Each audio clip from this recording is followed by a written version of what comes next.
All right, quick video here. Sorry, I am outside at Balboa Park for December night, so it's going to be quick, but there's news, or at least some rumors out there. Corbin Burnes, Padres are interested in Corbin Burnes. I saw Kevin Acee write about that the other day. That was in MLB trade rumors, and that has gotten a lot of attention on social media. Should the Padres be interested in Corbin Burnes? Yes, of course. He's one of the best pitchers in baseball, but he's only under 1 year of control. So, you know, the Padres, obviously, they need starting pitching, so he's a fit, but is he a long-term fit?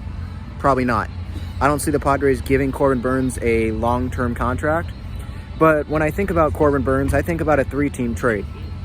Obviously, Juan Soto gonna get dealt.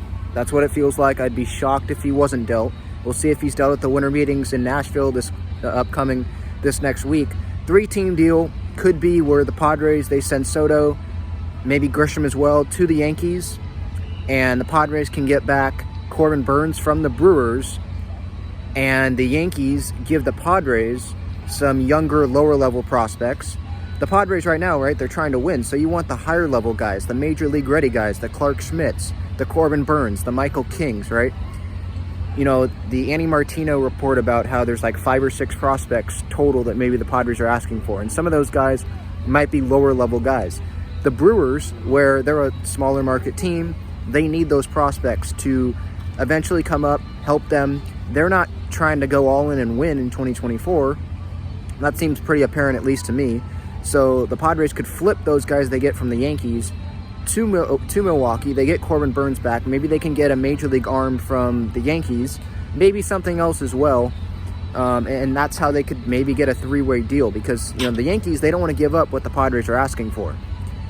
If the Yankees don't want to give up someone like Michael King, which the Yankees are treating like this guy's, you know, Nolan Ryan, if they don't want to give him up, but the Brewers are willing to give up Corbin Burnes, the Yankees have something that the Padres are willing to give up, or the Padres are willing to give the Brewers one of their top prospects as well, in addition to what the Yankees are willing to give to the Brewers, like a lower-level guy, then you could see a 3-team trade end up working.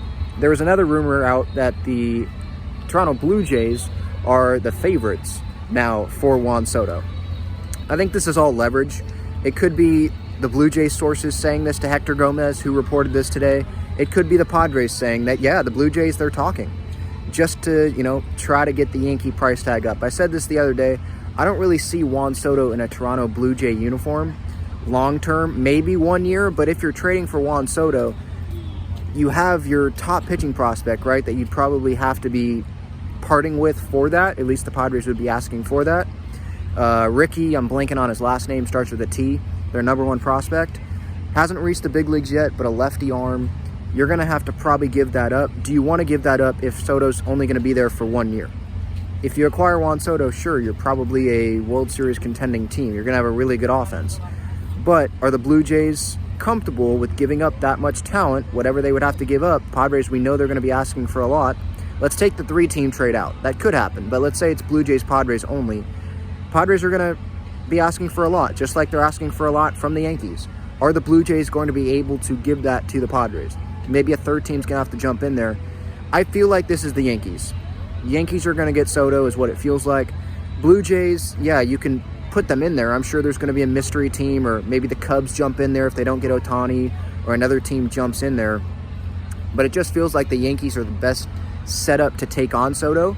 And I think they're a team, if you're going to acquire Soto, I think you want to be interested in giving him a long-term big contract. And does Soto want to go to Toronto long-term, the rest of his career?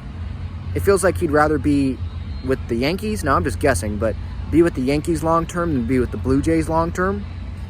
So, you know, I think the Blue Jays really have to weigh, does Soto want to be here long-term? Because part of it, like I've said, you acquire Soto, maybe you realize you're not going to sign him to an extension. But what you can say is, well, we're going to try it, though. We know he's going to go to free agency, but us acquiring Soto for 1 year, we can see if he's a fit. We can see if we like him, if we're willing to give him this money. And if you're not, well, at least you did it on a 1-year deal. You didn't give him $500 million and then see, oh, he's not a good fit, right? So it's going to be interesting. Obviously, winter meetings next week. There's a lot of reports. There's going to be some stuff that I'm not going to totally believe. But a 3-way deal, that would be interesting. Corbin Burnes, that would be a big piece for the Padres, but it would be 1 year. And so yeah, I'd be excited because Corbin Burnes would be a Padre, but it would be 1 year. That would even increase the pressure even more on this team to win in 2024.